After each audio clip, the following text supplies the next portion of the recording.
शुक्रवार का दिन था। जैसे ही स्कूल में आधी छुट्टी हुई, मीना और उसके दोस्त भागकर विद्यालय के बगीचे में जा बैठे। सभी को बहुत जोरों से भूख लगी थी। सभी अपना अपना खाने का डिब्बा साथ में लाए थे। मेरे पेट में तो चूहे दौड़ रहे हैं। तुम्हारा पेट क्या इतना बड़ा है? कहाँ है चूहे? मुझे भी देखने हैं। मुझे तो इतनी भूख लगी है कि लग रहा है सिर्फ चूहे नहीं, उनके पीछे बिल्लियाँ भी दौड़ रही हैं। अच्छा, तो फिर सब बैठे क्यों हैं? चलो सब अपना डिब्बा खोलो, खाना शुरू करते हैं। जब सबने अपना अपना डिब्बा खोला तो देखा कि आज सभी के घर से स्वादिष्ट भोजन आया था। मीना, तुम्हारे डिब्बे में क्या है? मैं आज सरसों का साग और मक्के के आटे से बनी रोटी लेकर आई हूँ। आज मेरी बीजी का जन्मदिन है, इसलिए घर पर मेरे गांव का खास भोजन बना है। और तुम्हारे डिब्बे में? मैं तो आज दाल, चावल और सलाद लेकर आया हूँ, और मैं मछली के पकौड़े। और मेरे पास तो आज बिरयानी है। इतनी देर में टीचर भी किसी काम से बगीचे में आई।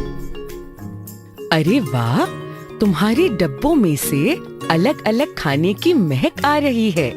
हमारे देश में इतनी विविधता है जो कि भोजन में भी पता चलती है। अरे भाई वाह, खाना तो बहुत स्वादिष्ट लग रहा है और साथ ही साथ पौष्टिक भी।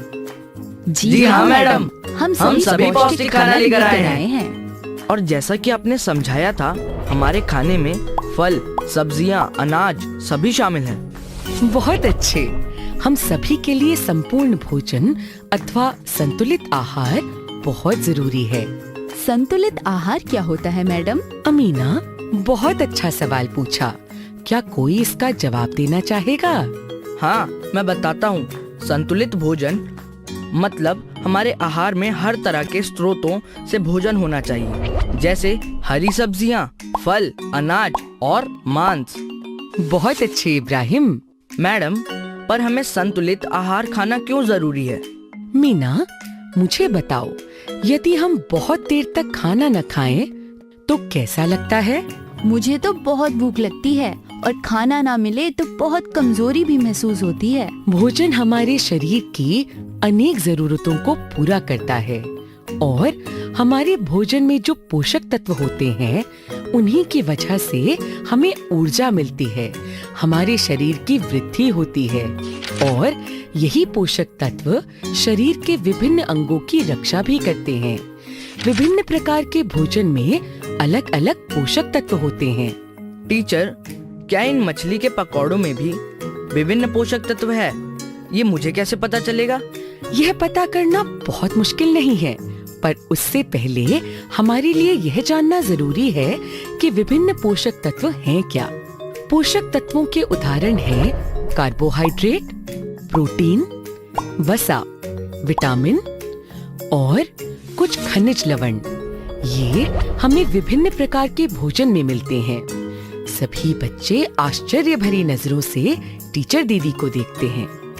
यह सब बहुत आसान है, चलो हम इस तरह से समझते हैं। कुछ इस प्रकार के खाद्य पदार्थ होते हैं जिनसे हमें ऊर्जा मिलती है। इन सब खाद्य पदार्थों में कार्बोहाइड्रेट की मात्रा ज्यादा होती है। तो कार्बोहाइड्रेट हुआ ऊर्जा का स्रोत, जैसे गेहूं, चावल, मक्का, गन्ना, बाजरा, आलू इत्यादि। वसा युक्त खाद्य पदार्थ भी ऊर्जा का स्रोत होते हैं। यह हमें दो प्रकार के स्रोत से प्राप्त होते हैं।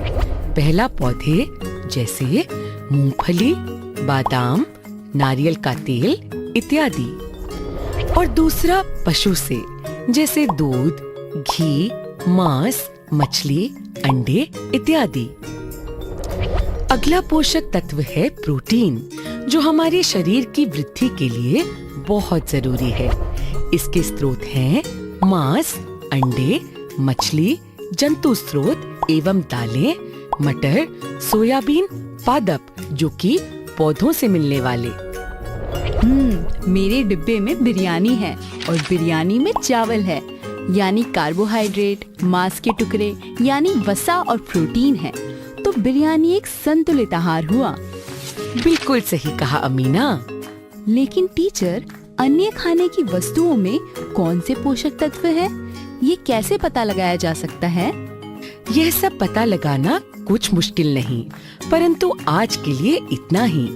पोषक तत्वों को पहचानने के लिए हमें विज्ञान प्रयोगशाला के टीचर से मदद लेनी होगी। अगली क्लास में हम विटामिन और मिनरल की जानकारी पर चर्चा करेंगे।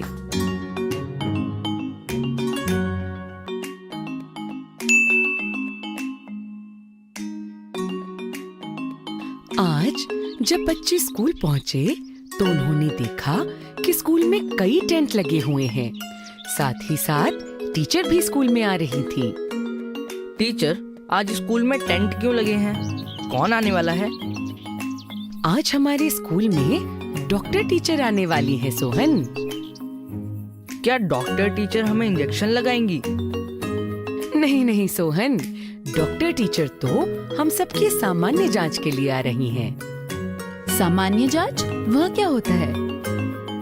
सामान्य जांच में यह पता चलता है कि शरीर में सभी पोषक तत्व संतुलित मात्रा में हैं या नहीं।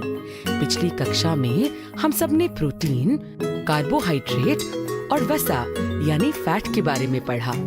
शरीर में कुछ पोषक तत्व और होते हैं, जैसे विटामिन और मिनरल, जिन्हें हम खनिज लवण भी कहते हैं, जिनके बारे में आज डॉक्टर टीचर से जानेंगे और यह भी जानेंगे कि इनकी कमी से तुम्हारे शरीर को क्या नुकसान पहुंच सकता है।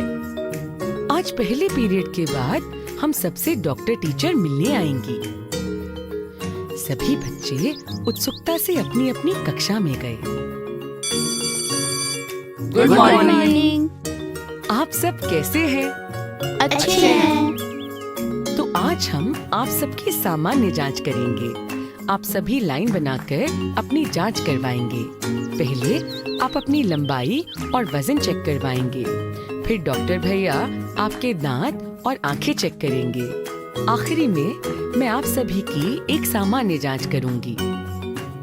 सभी बच्चे एक पंक्ति में खड़े हो गए और एक एक करके काउंटर पर अपनी अपनी जांच के लिए जाने लगे। जैसे ही सभी की जांच खत्म हुई, डॉक्टर टीचर ने सभी को एक गोले में बैठने को कहा।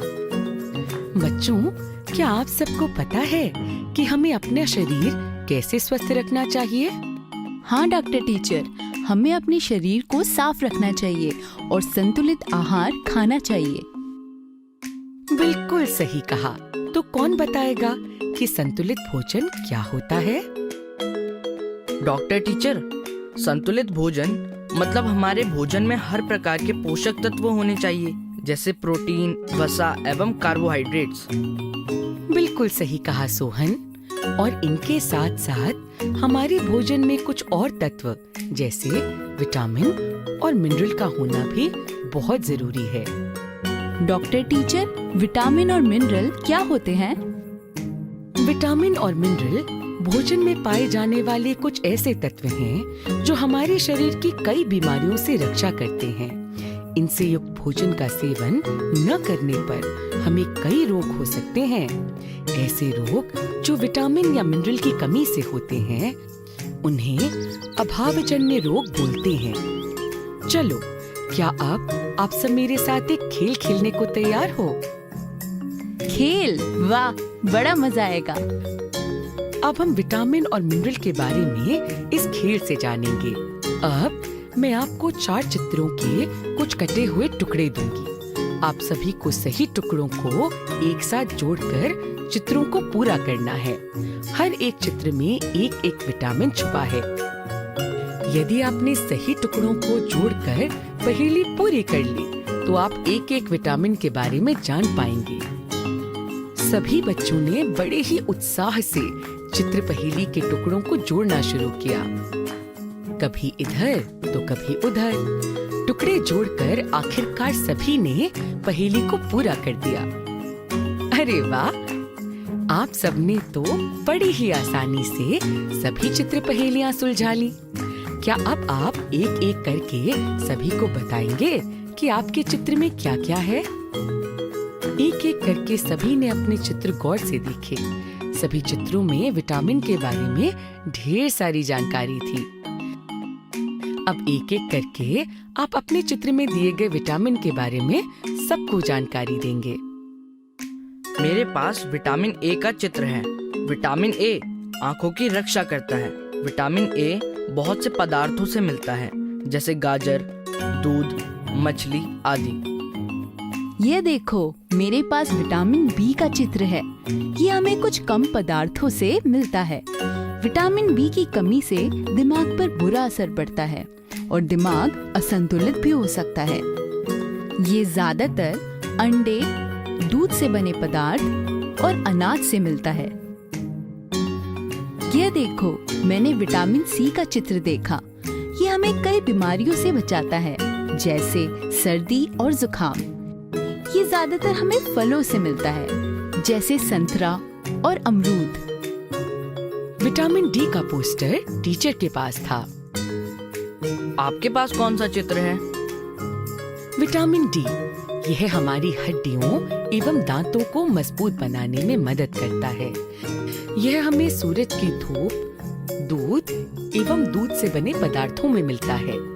अगर मौसम अच्छा हो तो हमें कम से कम आधा घंटा रोज सूरज की धूप में बिताना चाहिए।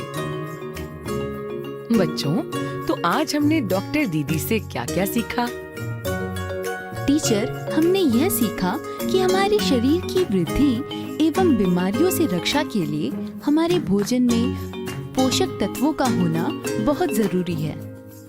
और हमने यह भी सीखा कि यदि ये सब तत्व हमारे भोजन में ना हो तो हमें इनकी कमी के कारण बीमारियां भी हो सकती हैं, जैसे विटामिन ए की कमी से आँखों का कमजोर होना, विटामिन बी की कमी से दिमाग पर असर पड़ता है और वह असंतुलित भी हो सकता है।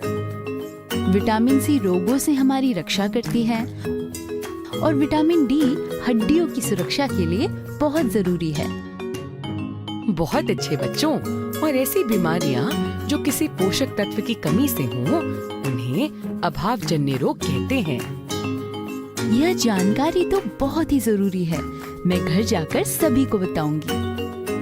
इतने में आधी छुट्टी की घंटी बज जाती है और सभी पोषण युक्त खाना खाने के लिए चले जाते हैं।